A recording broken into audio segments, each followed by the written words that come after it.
Hello and welcome to the GX Podcast, the world's first podcast focused on government services and their future. In this podcast, we talk about everything related to government excellence, government service design and delivery, GovTech, and citizen engagement. Join us for insightful interviews and conversations every month. Visit us online at gx.ae. Welcome to the World Government Summit GX Forum 2022. I'm here with His Excellency, Mr. Kokkinos. Welcome to the forum. Thank you. I'm glad to be here. Excellent. It's a pleasure having you here. And I want to ask you about a couple of different things. I know time is limited. We're talking about government services today. And at the forum later as well, we have some of the world's top leaders, yourself included, talking about the need to change government services, how services are delivered. But I want to learn from you some of the best practices, some of your visionary ideas in terms of what is needed. How do you feel government services is today? Well, I believe that we are not where we want to be. And it will be an utopia to believe that we are already there. Certainly, every country has a different level of maturity in terms of delivering services. Cyprus as a member state of the European Union, I would say is on the average. It's not on the leading top or is not a laggard. But at the same time, what is important is that you need to focus on the citizen. It's got to be the services, they have to be focused on citizen-centric services, not technology-led, but citizen-led. And the other aspect is that governments are a bit messy on data. So you need to fix two things. One is a mind shifting, which has to do with forget about technology, focus on the outcome, focus on what will enlighten the citizen. And the second is get your data in order. If we fix these two things and you have a holistic plan, then we will get there. Yeah, absolutely. And with data, and you rightly mentioned, data is so important. And I feel that we are barely capturing enough data. We're barely, even the captured data, we're not using it to its full extent, right? There are many stats available that companies and organizations do not use all the data.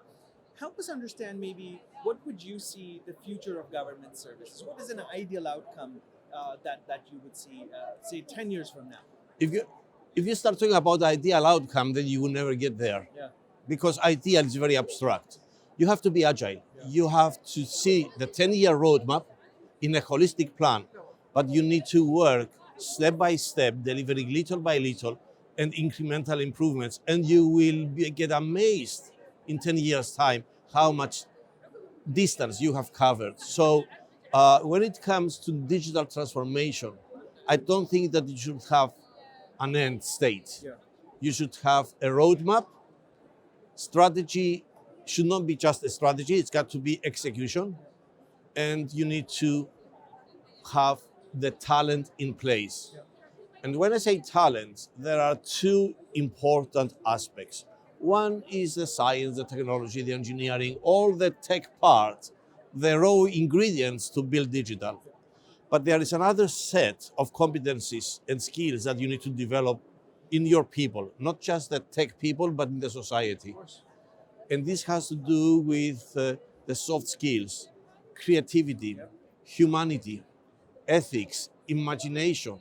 All these things are very important for successful transformation of the society and the digital fitness of the economy and the society. And in this aspect, there is an important ingredient that has to be very seriously reconsidered. It's education. Because you need to redefine the education means, the education, the pedagogy of people, our youngsters. And when I say education, I do not refer to a Ministry of Education.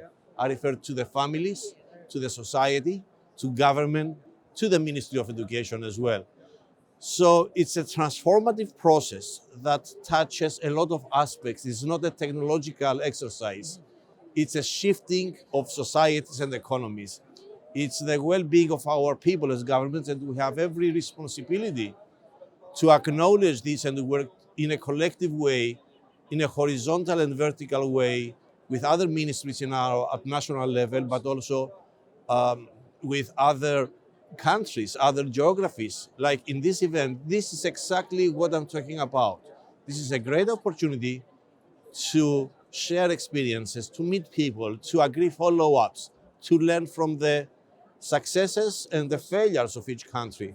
So, yeah, 10 years time, no target. Excellent. Just make sure that every month, every week, you get better. Yeah, I love what you said, and you know that education at every level. I mean, the future. We always talk about future, and it's this far abstract thing, but we have to start putting those qualities in the next generation. Exactly. Of people, of students who are growing up right now. You know, one of the lessons learned in my career is that every organization, every government, they think and they claim that we are very complicated, we are different from others. And then we built a perception and we built our processes and business models in a very complex way and very different from others just because we believe that we are different. We need to simplify. We need to believe that this is a mind-shifting exercise that we need to execute, and simplification has an elegance when you do digital transformation, and this is critical. So we're talking about learning, new things, unlearning the bad habits we have. Oh yes, absolutely. We're talking about, and there are a lot. We're talking about accountability. We're talking about leadership, bottoms up, to top to down. Like the whole model has to change. But it's incredible. Talking about leadership, I learned one thing in my career as a businessman as well as a politician. When you want to bring change, when you are doing transformational changes, you have to be a transformational leader, not management by consensus. Just take the lead, and you have to accept it that not everyone will follow. You just have to understand them and give them the chance to follow later. But keep going, don't get distracted. Absolutely. And another thing that is important to have in mind, you ask 10 years from now, remember, our youngsters are digitally natives. They are much more prepared, and this is their natural world. Yes. So they expect these government services to be aligned with their way of thinking, their way of collaborating, their way of working. We as grown-ups, we are digitally immigrants. We immigrated from an analog to a digital world.